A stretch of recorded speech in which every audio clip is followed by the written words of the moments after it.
Hi, நான் ராஜா மலர் பேசுகிறேன். முருங்கைக்கீரை எப்படி பண்ணுறதுன்னு சொல்லித்தரேன். அதையெல்லாம் ரெடி பண்ணிவிட்டேன்.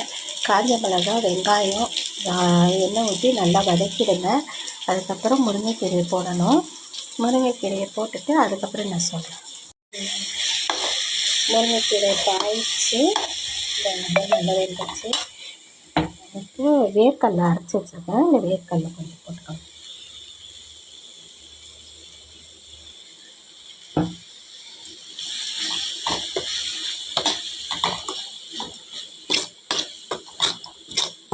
வேர்க்கடலை போட்டால் அவ்வளோ ஒரு டேஸ்ட்டாக இருக்கும், நல்லாயிருக்கும். தேங்காய் போடுறத விட வேர்க்கடலை போட்டோம்னா நல்லாவும் இருக்கும். வேர்க்கடலை உடம்புக்கு நல்லது. ஓகே, முருங்கைக்கீரை ரெடி.